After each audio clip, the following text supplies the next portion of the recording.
There comes a moment when the false world stops hiding what has power over you. Not because it wants to free you, but because it cannot keep controlling what has finally become visible.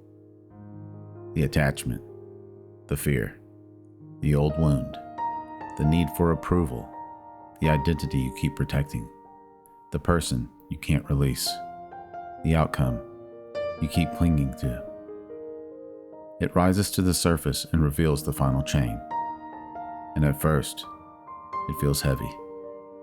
But don't fear its weight, because you are strong. This is the place where your inner light begins to shine.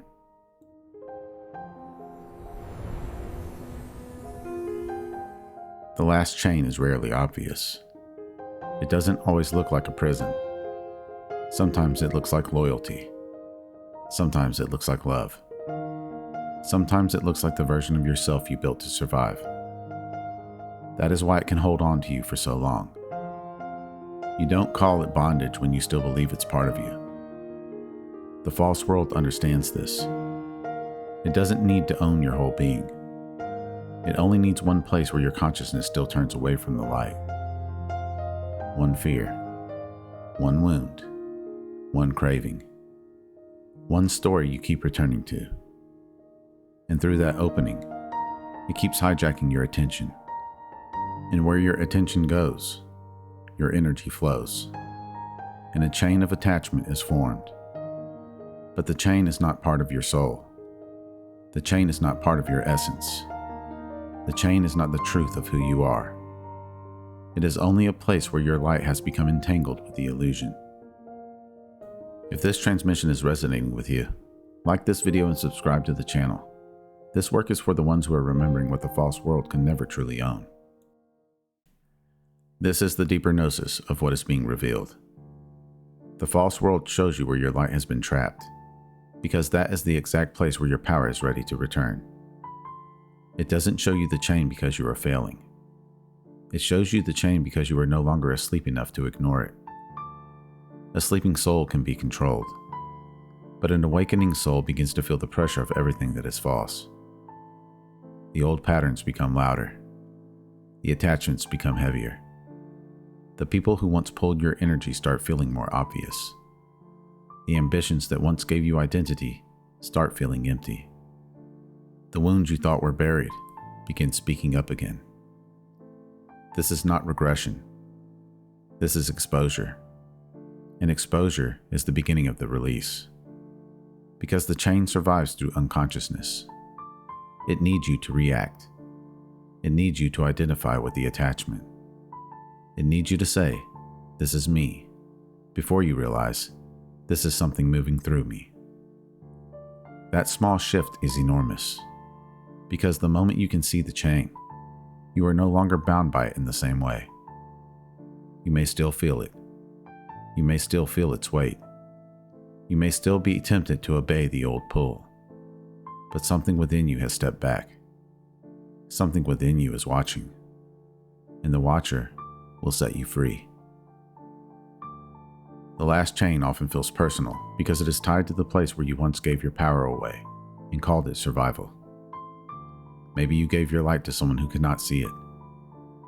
Maybe you gave your hope to a future that never arrived. Maybe you gave your worth to a world that only rewarded performance. Maybe you gave your identity to pain because pain was the only thing that felt familiar. And now, as the monad calls you back into remembrance, that chain tightens. Not because it is getting stronger, but because it knows you are leaving. This is why the final pull can feel intense. The false world does not panic over souls that are fully asleep. It panics when the soul begins to remember its origin.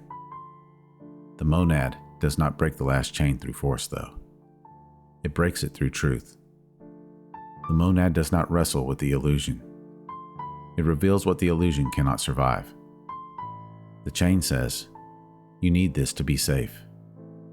The monad reveals, "You were safe before the chain was even formed." The chain says, "You are nothing without this." The monad reveals, "You existed before everything." The chain says, "Don't let go. You will be lost forever." The monad reveals, what is real can never be lost. This is the power of remembrance. You are not trying to become free by hating the chain.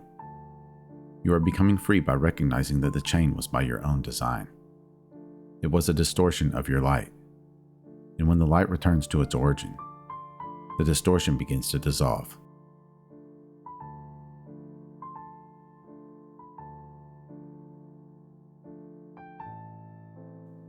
The place that once drained you becomes the place where your power returns. That's the mystery. The wound becomes the doorway. The attachment becomes a teaching. The fear becomes a threshold. The false world points to the chain and says, "Look, you are still mine." But the awakened soul hears something different. It hears, "This is where I'm ready to be set free." This is why you don't need to be ashamed of what still pulls at your heart. Shame feeds the chain. Hatred feeds the chain. Pretending you are beyond it feeds the chain. But honest recognition begins to loosen it. You look directly at the place where your light was trapped, and you stop abandoning yourself there. You bring consciousness to it. You bring stillness to it. You bring the memory of the monad to it. And slowly, the false world loses its claim. Breaking free does not always feel dramatic. Sometimes it feels quiet. You stop chasing the same validation. You stop explaining yourself to people committed to misunderstanding you. You stop clinging to outcomes. You stop confusing intensity with love. You stop returning to the same altar of pain and calling it loyalty. And one day, you realize the chain is still there, but you are no longer bound by it. That's the beginning. Then the chain becomes loose. The pull becomes weaker. The old world becomes less convincing. And the light within you becomes more real than the thing that used to control you. This is how the monad breaks the last chain. Not by inflating your spiritual identity, but by returning you to what was never bound.